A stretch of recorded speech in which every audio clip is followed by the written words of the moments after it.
And so here at KBBF 89.1 FM and on the web at kbbf.org, this is your show, Líderes del Futuro, and we have today Eduardo Garcia, who's a senior policy manager. And he's going to tell us about the organization that he represents. And then we're going to talk about this a special election and what makes it a special. Eduardo, welcome to the show. Thank you for accepting our invitation to be here today. No, thank you. Thank you, Rafael. And so, can you tell us what organization you represent before we move on to the juicy details about this special election in September? Yes. So I am Eduardo Garcia. I'm the Senior Policy Manager at the Latino Community Foundation, which is based in San Francisco, California. The foundation it's a statewide foundation that works to unleash the civic and economic power of Latinos in California. We manage the largest network of Latino philanthropists in the country. And these are folks that are trying to change the face of philanthropy, right? We know that 1.1% of all philanthropic dollars go to Latino-led, Latino-serving nonprofit organizations. And that's a big problem considering the fact that Latinos make up about 18% of the national population. And so there's a big gap in funding, right? That's not going to Latino serving, Latino led nonprofit organizations. And so we're working to change that reality. We also advocate for policies that improve the lives of Latinos in California, right? Because one of the values that we hold close to us is this change, not charity, right? We want to create a new reality for Latinos in California and not just depend on philanthropic dollars to survive, to improve as a community. We're living in the fifth largest economy in the world. And unfortunately, Latinos in particular are not enjoying in that prosperity. And so we're on a mission to change that so that Latinos have an equal opportunity to achieve economic mobility. And often, I really like that change, not charity. You should make t-shirts or hats about that, and then let's distribute them out there because it's true, right? So there's this research from the early 1980s, I believe it was, that says most nonprofit organizations really depend on their clients being dependent on them to be able to justify their existence. But in fact, nonprofit organizations should strive to educate people to be independent as much as possible through education. And as a result of that, they don't have to keep depending on them. And I think that that is powerful. And I think that a lot of nonprofit organizations, I am the president of the board of Humanidad Therapy and Educational Services that specializes on therapy for the Latinx community here in Sonoma County. And our goal is, again, how do we make you whole emotionally, mentally, so that you can take on the world, right? A lot of the individuals who come to us are college age students who finally are having all these challenges with school, which triggers their, traumas. And then they come to us, and our goal is, as you know, we're going to work with you long term so that you can then become the next politician, the next lawyer, the next doctor. And that is exactly what nonprofits are supposed to be doing. But as you clearly said, without the dollars, it makes it difficult to be able to provide the services. And so we are in California, as you said, the fifth largest economy in the planet. I think our economy is now larger than Brazil, which, when you look at geography of it, is such a huge space. But California, and the largest amount of Latinx community members, the Latino, Latina, Latinx community has gone from being a minority to being the largest ethnic group in California, if I am correct. And yet, we don't have enough college graduates. We don't have enough people in management position. At the college where I work at, we don't have enough faculty members that mirror the number of Latinx students. And so the work that you're all doing is very, very powerful because we need to educate everybody. And that brings us to this issue of an election. We have a governor that has been working during the pandemic, and then someone is using this opportunity, my opinion, to now get rid of him. And so they got enough enough signatures from people out there in the community who could vote. And now we are spending, I don't know how many millions of dollars to have to go through another election in September. Can you educate us as to what is going on with this election? What are the options? How do people vote? Yes, yes, exactly. So um, there's an election that's taking place on September 14th. And I think it's important to just start there because I know that there are probably a lot of voters that are listening right now that had no idea that there was an election taking place in less than a month. In conversations that I've had with folks in my own community, uh, they didn't know either, right? And so this week, I think many voters are starting to receive their vote by mail ballots, which might be very confusing considering the fact that many folks thought last year, that was going to be our election for a while. But yes, there is an election on the 14th. This is the recall election, right? An election in which voters decide whether or not they want to recall the current governor, Governor Newsom.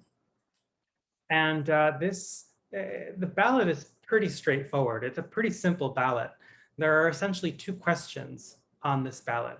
And the first question asks whether or not you want to recall the current governor. And so it's as simple as filling in yes or no, right? When you're filling out your vote by mail ballot. And then the second question is who should replace the current governor? And there are a list of about 46 candidates of various political parties that are, on this ballot. And so those are essentially the two questions that voters will be deciding as they fill out their ballots, which we encourage you to do. If you have your ballot, if it's sitting on the kitchen table right now, we encourage you to read it over and to fill it out and to return it as soon as you possibly can. You can return that ballot using the drop boxes that are located in your county, and you can consult your county website to figure out exactly where they are. If you voted in 2020 in November, which I hope you did, it's that same drop off box, right? Those ballot boxes that are in your county, in your community. And you can also return it by mail. That's another option that you have as you start to receive your ballot, and obviously after you have filled it out. As long as it's postmarked by the 14th, which is officially the last date of vote, you will have your vote counted. And so those are the various things that folks that are voting need to know in order to have their votes counted. I will say one more thing that's really important before I forget, because some folks forget to do this. But the return envelope that you use to return your ballot needs to be signed. On the outside of the ballot, there's an area for you to sign your ballot and to date it as well, the date in which you have filled out your ballot. And so those are the basic, it's the basic steps, right? For filling out your ballot, for returning your ballot, making sure you turn it in on time. And we highly encourage folks to fill out your ballot and don't wait until September 14th if you can do it right now. Definitely. And again, people are advised here to do research on who the other candidates are if you're considering at all saying that the governor needs to be recalled, right? So if you don't plan to say yes on that one, then you really shouldn't have to worry about knowing all these other people. But if for whatever reason you're thinking that the governor needs to go, you should definitely research who you are choosing to take his place, because there's anybody and everybody in there, including a YouTuber that, as far as I know, has absolutely no knowledge of politics, but he's famous because he's on YouTube. And again, I'm not sure that people necessarily understand that. And so the more research you do, and again, the other piece that we are inviting you to do, if your child just turned 18, and recently did not vote in the last election, but now is able to vote in this election, please talk with them, educate them as to what the process is, right? It's a legal right for US citizens to be able to vote, but it also is really a requirement as doing your social duty to know who you're voting for because your actions have consequences. And later on, you cannot say, I didn't know. Well, it's your responsibility. And as a result of that, again, we have our guest, Eduardo Garcia, who is a senior policy manager here for the Latino Foundation. Am I correct? Latino Community Foundation, yes. Latino Community Foundation. And again, rather than me just telling you for 20 minutes what the deal is, we have an expert here who is educating us about many pieces, including, again, the Latinx community is now such a large group of people in California, yet we often, again, are not as successful and do not receive enough services. We saw that during the fires here in Northern California multiple times, to where, again, the county of Sonoma was hosting just a year ago yesterday at the first press conference after the fires had, kicked out a lot of people out of their homes. And yet there was no translation into Spanish. I mean, we make up something like 27% of the county of Sonoma as Latinx community members, but yet no Spanish translation in an essential community meeting. And so we need to have people who are going to advocate for us, and politicians need to understand we are here, we're going to speak up, and that's it. Either you're going to listen or we'll get rid of you. It's very simple, right? And the Latinx community hasn't really been involved politically for a long period of time. Part of it is because the numbers were not as high as far as the community members. But now that everything is changing, we need to realize that we have the power to create policy by electing the right people to those positions. Eduardo. Yeah, no, that's exactly right. I mean, the census data just came out last week on Thursday, and we learned a lot about California with the release of that data. And the growth that California has seen, about 2/3 of the growth that California has seen over the last 10 years, is due to the Latino community. And that is just really a statement of the power that we have as a community. And it's the reason why we need to vote in every election, because every election, including the one that will be held on September 14th, has major consequences for the Latino community.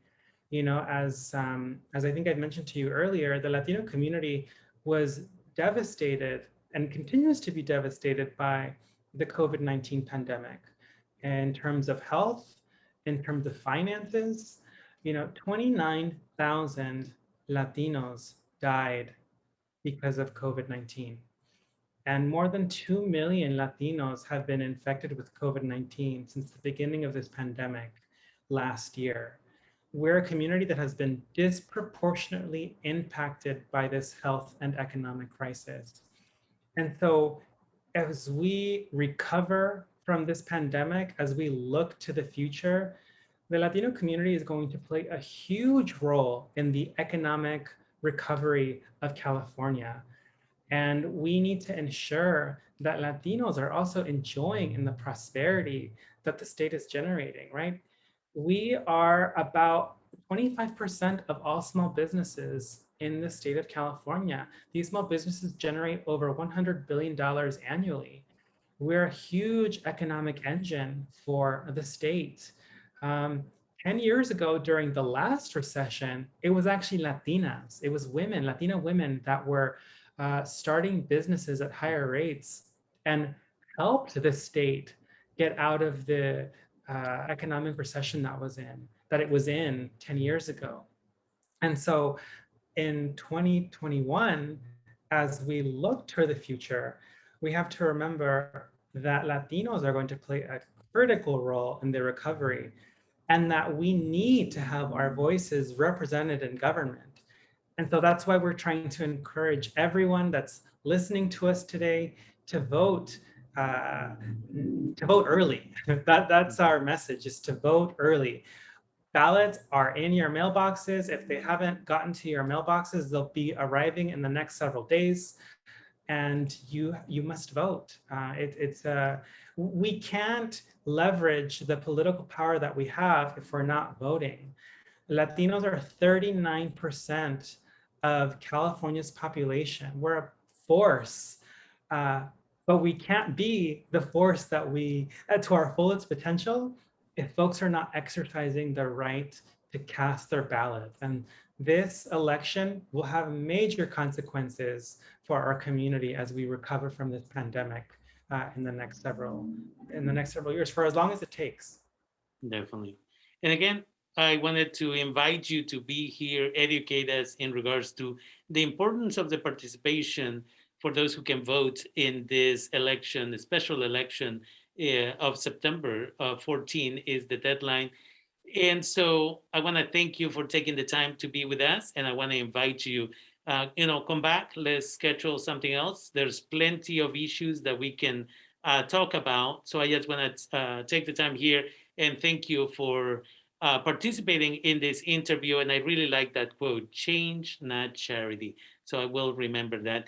Thank you for taking the time, Eduardo Garcia, who is a senior policy manager and is here with us this afternoon. And I look forward to our next conversation.